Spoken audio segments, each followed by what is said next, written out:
नमस्कार, सुप्रभात. आजचा तिसरा दिवस आहे इथला आणि तिसरा आणि शेवटचा दिवस आहे आजचा इथला. सो आज आपलं चेकआउट पण केलं आहे आणि लगेज आपण साईडला ठेवलं आहे. वृंदावनमधले फक्त मेजर दोन गोष्टी बाकी होत्या, प्रेम मंदिर आणि इस्कॉन टेम्पल. सो आता तिथेच चाललो आहे आम्ही.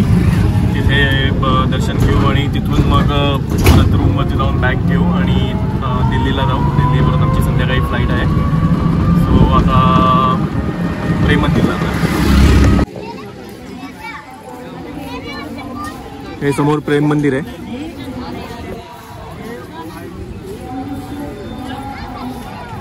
हे फक्त दुपारी 12 वाजेपर्यंत चालू असतं. सकाळी काहीतरी 8 वाजता ओपन होतं. मी तुम्हाला सगळे टायमिंग सांगेन नंतर की कुठले मंदिर कधी चालू होतात, कधी बंद होतात.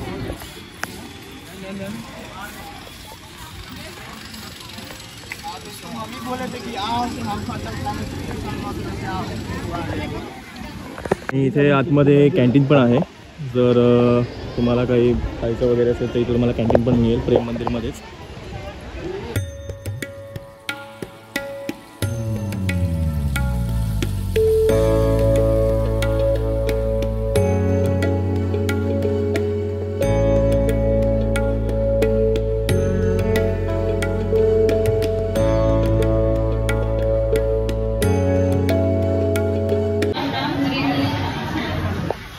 आता इस्कॉन टेम्पलमध्ये आलो आहे.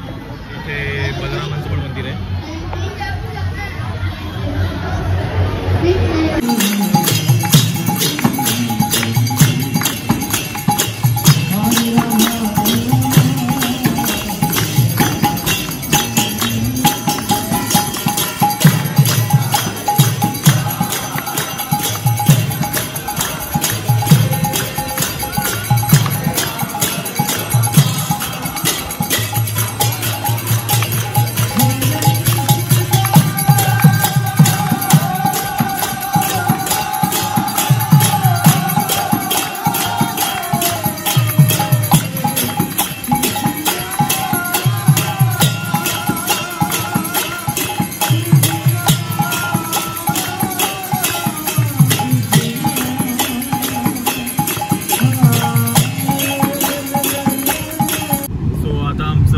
प्रेम मंदिर आणि इस्कॉन टेम्पलचं पण दर्शन झालं. आम्ही त्याच्यानंतर रूमवरती गेलो आणि तिकडून लगेज आमचं घेतलं आणि आता आम्ही लगेच निघालो आहे एअरपोर्टला जायला.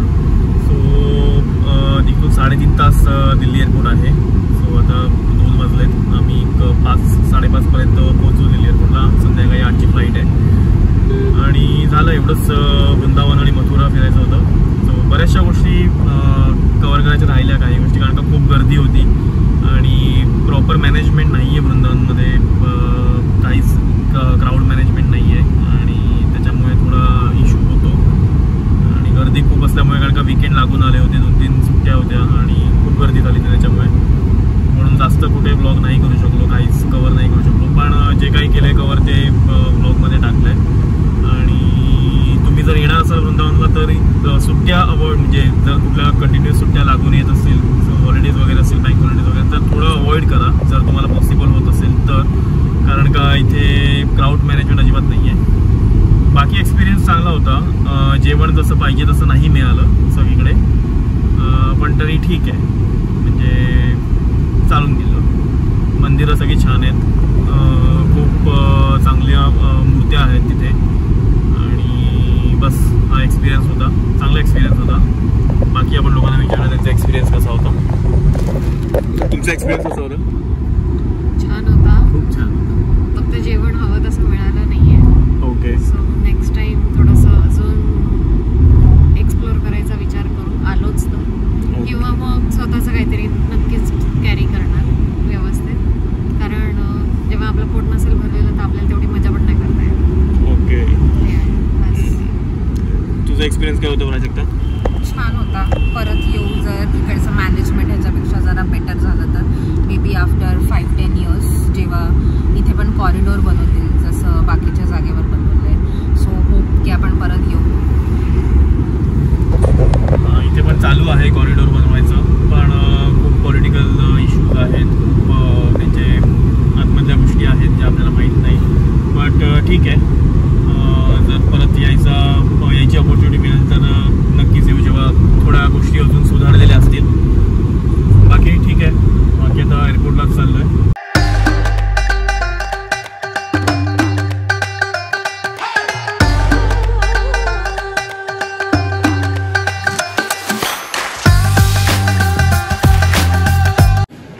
आम्ही दिल्ली एअरपोर्टला आलो आहोत. संध्याकाळी 5 वाजता आम्ही पोचलो इथे. जवळजवळ आम्हाला 3.5 तास लागले वृंदावनवरून दिल्ली एअरपोर्टला यायला. 165 किलोमीटर आहे डिस्टन्स. आमची आता 7 वाजता बोर्डिंग चालू होईल आणि 8ची फ्लाईट आहे मुंबईसाठी परत. तुम्ही जर मथुरा आणि वृंदावनचा प्लॅन करत असाल तर मी एक फोटो इथे टाकतो, पोस्ट करतो, तो तुम्ही बघा. त्यात मंदिराचे वेळ दिला आहे. समर टाईम वेगळा असतो आणि विंटरमध्ये टायमिंग्स वेगळे असतात मंदिरं चालू होण्याची आणि बंद होण्याची. सो ते जरा तुम्ही प्लीज बघा आणि अकॉर्डिंगली तुमची ट्रिप प्लॅन करा. सो त्याच्याने तुम्हाला बरं होईल की तुमचा खूप वेळ वाचेल. कारण का आमचं आता हेच झालं की दुपारी काय करायचं आम्हाला एवढं नीट माहिती नव्हतं, त्याच्यामुळे खूप वेस्ट होऊन जायचं. आणि इथे पब्लिक ट्रान्सपोर्टवरती जास्त म्हणजे डिपेंड राहू नका. कारण का काही इथे प्रॉपर आम्हाला इथे काहीच दिसलं नाही पब्लिक ट्रान्सपोर्ट प्रॉपर. सो थोडं स्पेंड करा प्रायव्हेट कारवरती किंवा टॅक्सीवरती, रिक्षावरती. सो ते बेटर होईल तुम्ही जर तुम्हाला आरामात ट्रिप तुमची करायची असेल तर. सो हा ब्लॉग आता इथेच संपतो आहे. तुम्हाला ही ट्रिप कशी वाटली नक्की सांगा आणि या व्हिडिओजना लाईक करा, कमेंट करा आणि सबस्क्राईब करा. आता इथून कॅब बुक करून घरी जाणार. बाय करूया. Bye bye Praveena. Bye bye bye. तू कुठे? तू माझ्याबरोबर येणार आहे. चलो, थँक्यू फॉर वॉचिंग.